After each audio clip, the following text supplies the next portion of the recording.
Now let's show you what happened there in Indy. Again, a pretty good quarterback matchup with Aaron Rodgers and Phillip Rivers going at it. A little NFC, AFC matchup here. It's 31-28. Colts with the lead. Minute 15 to go. Aaron Rodgers with a long field in front of him, Tim Hasselbeck. Yeah, listen, that's a crazy throw right there off his back foot. And it's really bad defense there. Tampa 2, and they don't run deep enough down the middle. All right, so now it's 2nd and 10. Rodgers, come on. That throw, Rob, are you serious? Going darts, 50 yards downfield. The arm talent is still there. All right, so they kick the field goal. It goes to OT. They get the ball, and then here, they were just ready to get a first down, and the ball comes out. Julian Blackmon forces the fumble. DeForest Buckner comes up with the loose ball. Colts right there in field goal range. And a couple plays later, Rodrigo Blankenship on from 39 yards out. Ball game.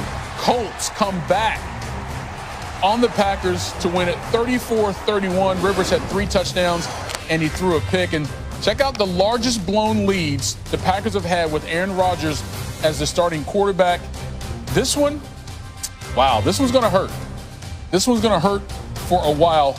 Up 14 on the road, but they can't get it done.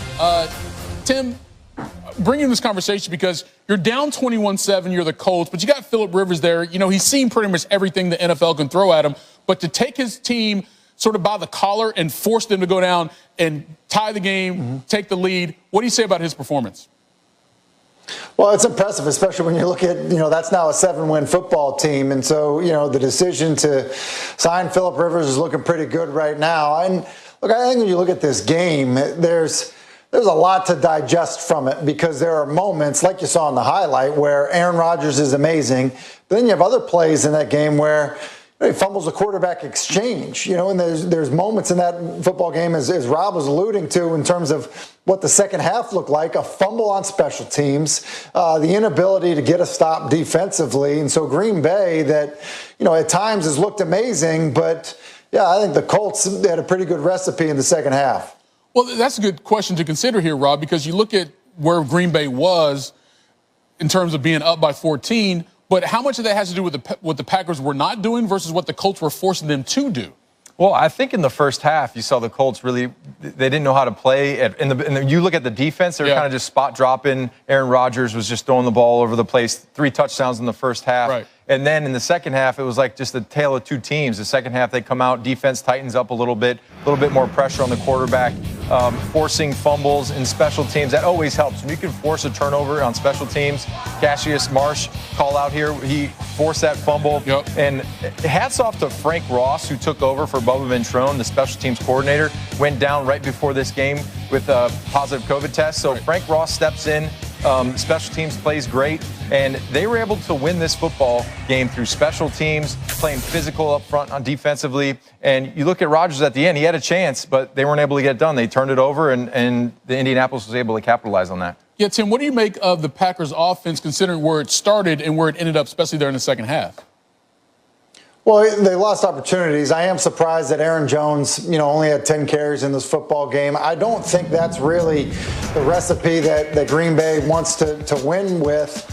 I just think there were elements of this for Green Bay that just didn't play well enough to win. I mean, this is pro football. Fumbling a quarterback exchange at this point in the season is kind of, unacceptable. And then, Aaron Rodgers turns this one over, he's cover 2, doesn't throw the ball deep enough. And then late in the football game, you get an opportunity to kind of have the ball on the perimeter with blockers. Julian Blackmon does make a great play, but if you're Marquez Valdez-Scantling, you can't turn the football over in that situation. Overtime, the way it's set up, obviously giving it up there, field goal wins the football game. So there just were elements with that. And, look, we want to give credit to the Colts for causing a turnover on special teams, causing a turnover late in the game. There is elements that if you are, a Super Bowl aspiring team like the Packers are, some of those mistakes, are also on you, just in terms of ball security and in terms of how you protect it to give yourself a chance to win. Yeah, big comeback, though, for the Colts, down 14 to get to 7-3. Clearly a good outcome for them and their fans. Dan Graziano, new on SportsCenter, caught with Jonathan Taylor after the game. Here with Colts running back Jonathan Taylor, you guys are down 14 points at the half. You come back and win in overtime. What was said by the coaches to you guys at halftime? Really, one of the biggest things was we've been down here before. We've been in this situation before. We knew we had to do. We had to come out. We had to come out strong. Offense, defense, special teams. We got to make the plays that we know we can make. We've been told you don't know from 1 week to the next which running back's going to have the big game. What was the key for you getting going today for 90 yards? One of the biggest things was when we got the opportunities, we had to take it. I mean, this is the team, and you're going against a quarterback like Aaron Rodgers. You got to make sure you capitalize on the opportunities to keep him off of the field. What do you say about your defense? Came this close to holding the Packers scoreless in the second half until right there at the very end. I think it's a testament to the players that we have, the leadership. You got a guy like 53 on your team that can really juice you up and juice the entire team up. You just want to play for one another, and, you know, I'm glad that it's our defense that's on my team, and I don't have to go against them. Another big one next week. Tennessee won today. They're coming in. Battle for first place. How are you guys feeling about that? It's hard to beat a team twice, but the way you do that is you got to go in, have a great week of practice, great week of preparation, go out there and execute. Thanks, man. I appreciate it. Thank you very much. Take care. Thank you. All right, you go back, you see that the Colts sort of did the same thing in back-to-back statement wins. They beat the Titans by scoring the game's final 20 points.